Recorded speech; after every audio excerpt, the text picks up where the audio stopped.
Chapter 15. That evening, at 8:30, exquisitely dressed and wearing a large buttonhole of Parma violets, Dorian Gray was ushered into Lady Narborough's drawing room by bowing servants. His forehead was throbbing with maddened nerves, and he felt wildly excited, but his manner as he bent over his hostess's hand was as easy and graceful as ever. Perhaps one never seems so much at one's ease as when one has to play a part. Certainly no one looking at Dorian Gray that night could have believed that he had passed through a tragedy as horrible as any tragedy of our age. Those finely shaped fingers could never have clutched a knife for sin, nor those smiling lips have cried out on God and goodness. He himself could not help wondering at the calm of his demeanor, and for a moment felt keenly the terrible pleasure of a double life.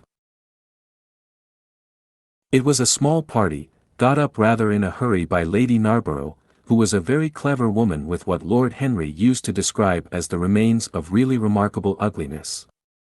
She had proved an excellent wife to one of our most tedious ambassadors, and having buried her husband properly in a marble mausoleum, which she had herself designed, and married off her daughters to some rich, rather elderly men, she devoted herself now to the pleasures of French fiction, French cookery, and French_esprit_ when she could get it.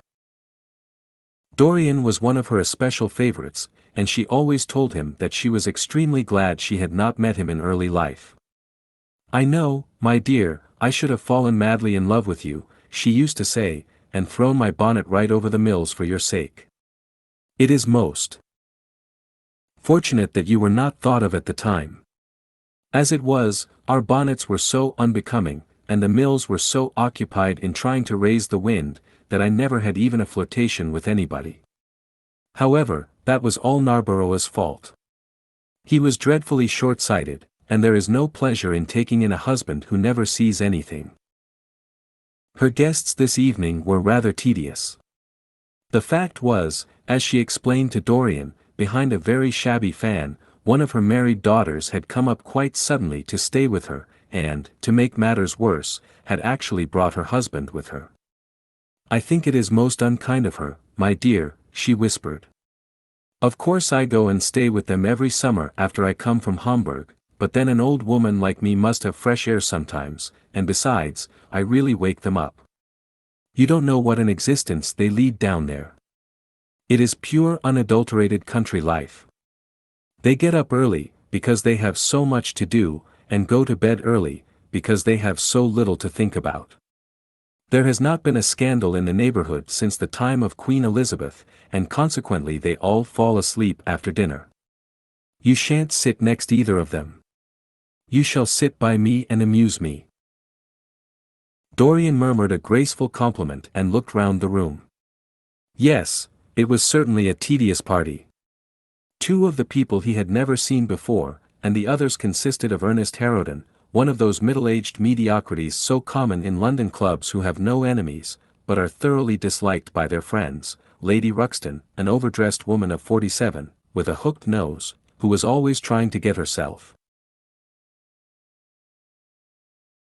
compromised, but was so peculiarly plain that to her great disappointment no one would ever believe anything against her, Mrs. Erlyn, a pushing nobody, with a delightful lisp and Venetian red hair, Lady Alice Chapman, his hostess's daughter, a dowdy dull girl, with one of those characteristic British faces that, once seen, are never remembered, and her husband, a red-cheeked, white-whiskered creature who, like so many of his class, was under the impression that inordinate joviality can atone for an entire lack of ideas. He was rather sorry he had come, till Lady Narborough, looking at the great ormolu gilt clock that sprawled in gaudy curves on the mauve-draped mantel-shelf, exclaimed, "How horrid of Henry Wotton to be so late. I sent round to him this morning on chance and he promised faithfully not to disappoint me." It was some consolation that Harry was to be there, and when the door opened and he heard his slow musical voice lending charm to some insincere apology, he ceased to feel bored. But at dinner he could not eat anything. Plate after plate went away untasted. Lady Narborough kept scolding him for what she called an insult to poor Adolphe, who invented the _menu_ specially for you, and now and then Lord Henry looked across at him, wondering at his silence and abstracted manner. From time to time the butler filled his glass with champagne. He drank eagerly, and his thirst seemed to increase.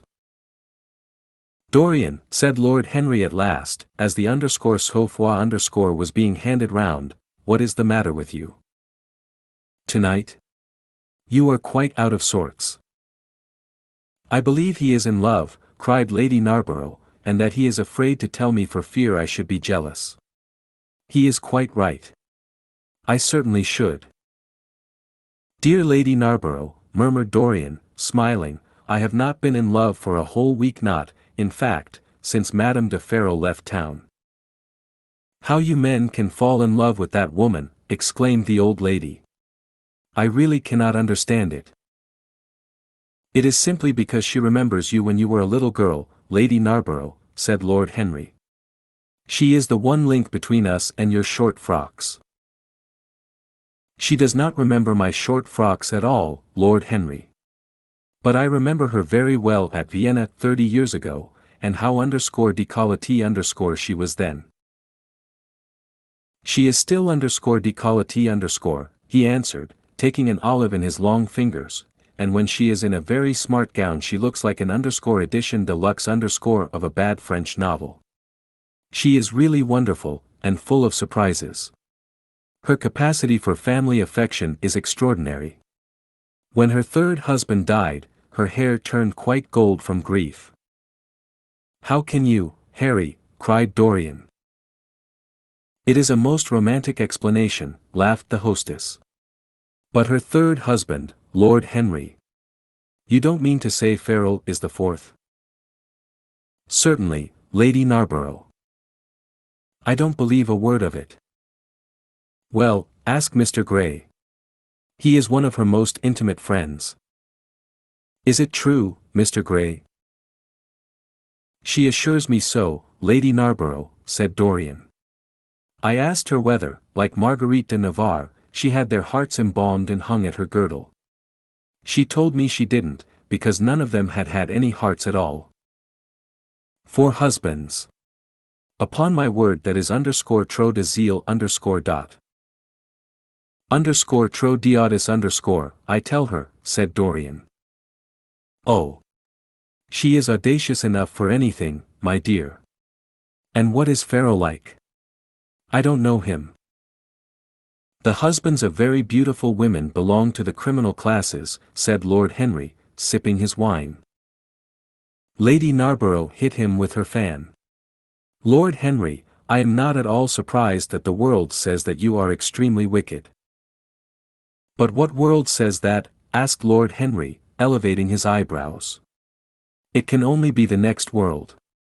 This world and I are on excellent terms." "Everybody I know says you are very wicked," cried the old lady, shaking her head.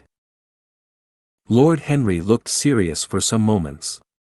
"It is perfectly monstrous," he said, at last, "the way people go about nowadays saying things against one behind one's back that are absolutely and entirely true."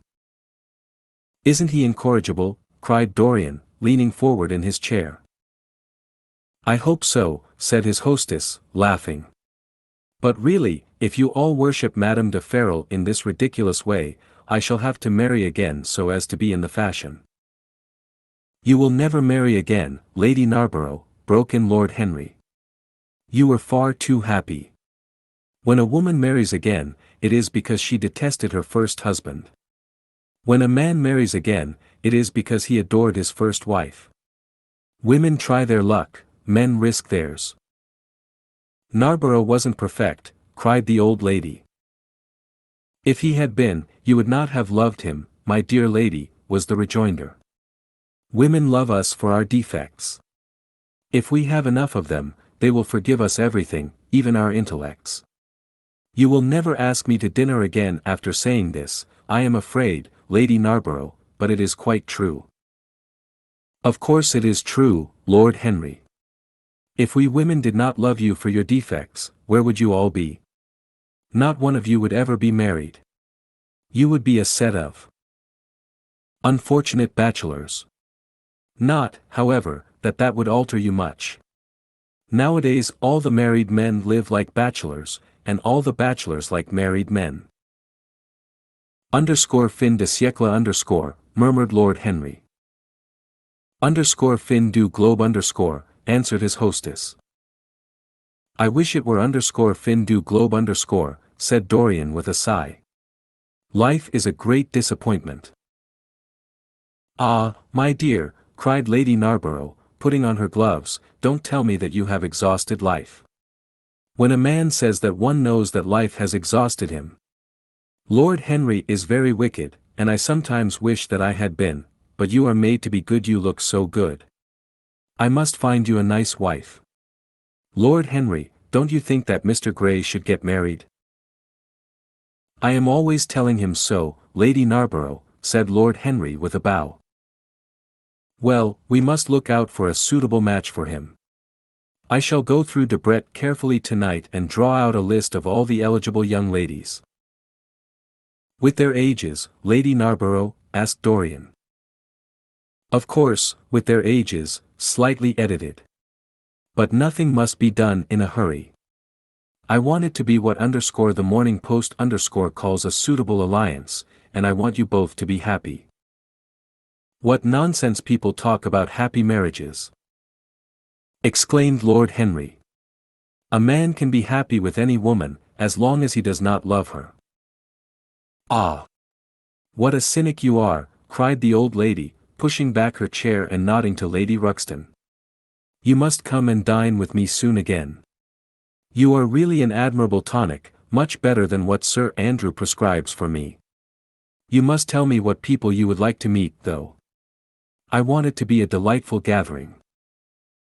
I like men who have a future and women who have a past, he answered. Or do you think that would make it a petticoat party? I fear so, she said, laughing, as she stood up. 1,000 pardons, my dear Lady Ruxton, she added, I didn't see you hadn't finished your cigarette. Never mind, Lady Narborough. I smoke a great deal too much. I am going to limit myself, for the future. Pray don't, Lady Ruxton, said Lord Henry. Moderation is a fatal thing. Enough is as bad as a meal. More than enough is as good as a feast. Lady Ruxton glanced at him curiously. You must come and explain that to me some afternoon, Lord Henry. It sounds a fascinating theory, she murmured, as she swept out of the room. Now, mind you don't stay too long over your politics and scandal, cried Lady Narborough from the door. If you do, we are sure to squabble upstairs. The men laughed, and Mr. Chapman got up solemnly from the foot of the table and came up to the top. Dorian Gray changed his seat and went and sat by Lord Henry. Mr. Chapman began to talk in a loud voice about the situation in the House of Commons. He guffawed at his adversaries. The word doctrinaire word full of terror to the British mind reappeared from time to time between his explosions.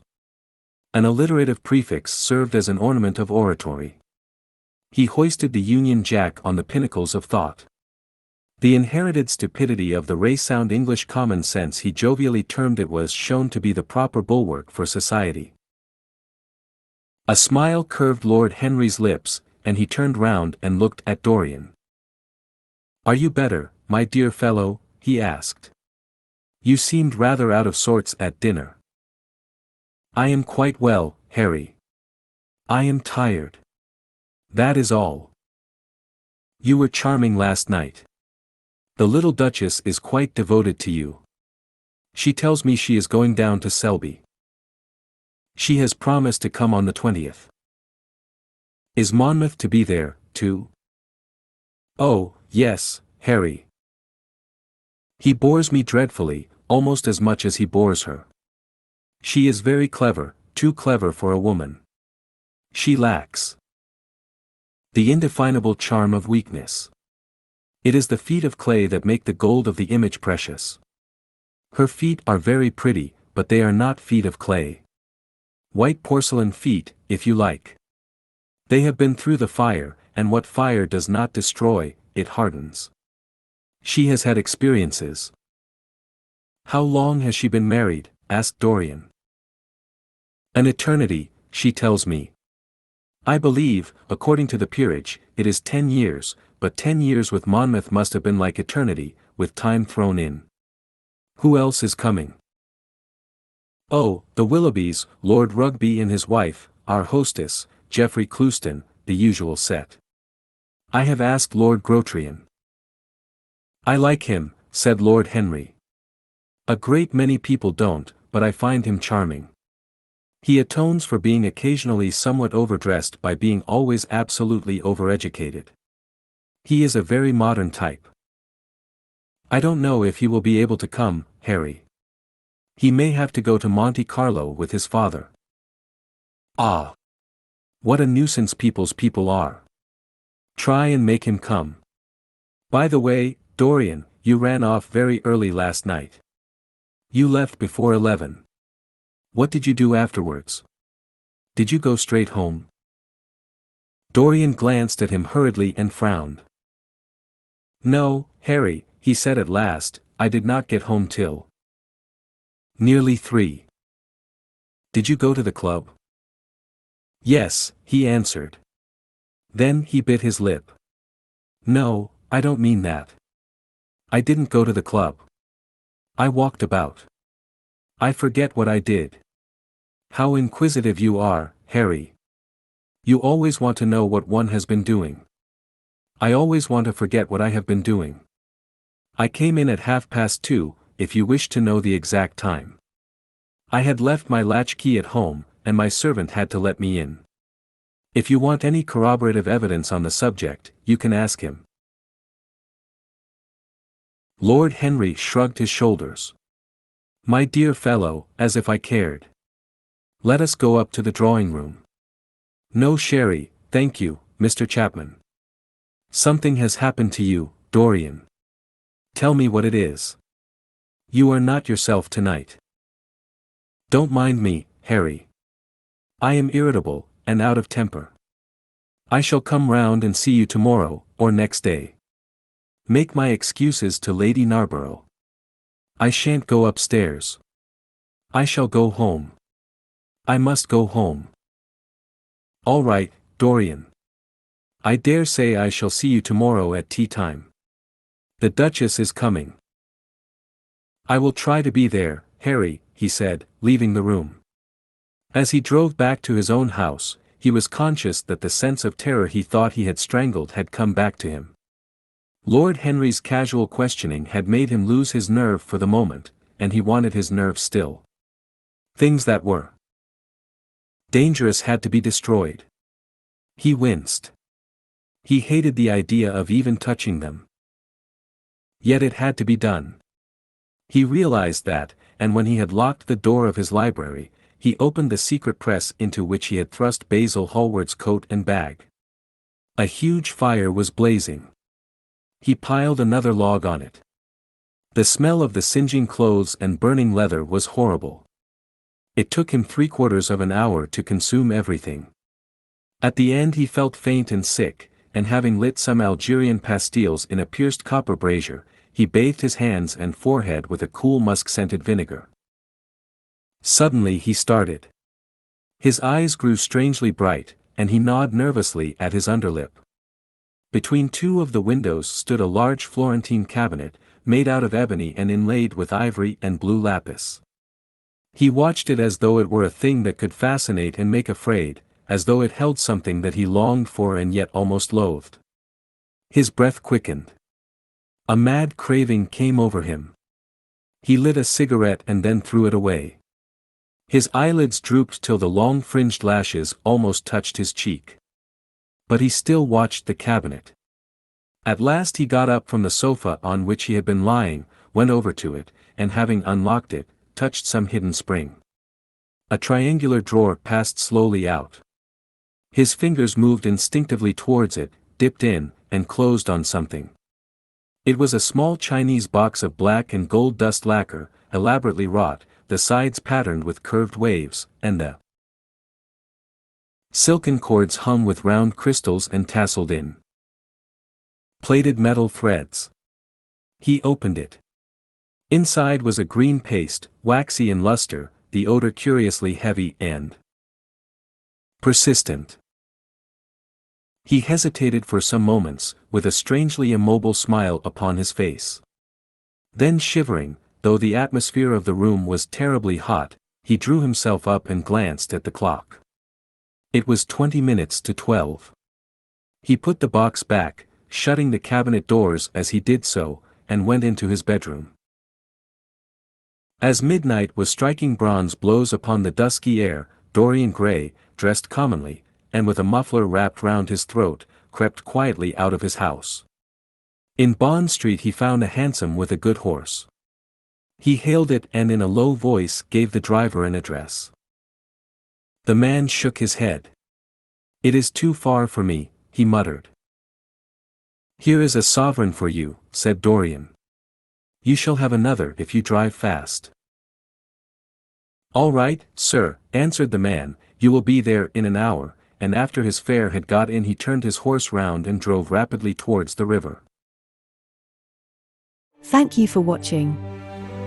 We are dedicated to curating literature into some of the best read-along audiobooks anywhere. Please support the channel by clicking like and subscribe. As our supporters grow, we will be able to improve the quality of our publications, add better voices, and make more great books available to our viewers. If you have any requests, feel free to message us anytime. ultimateaudiobooks.com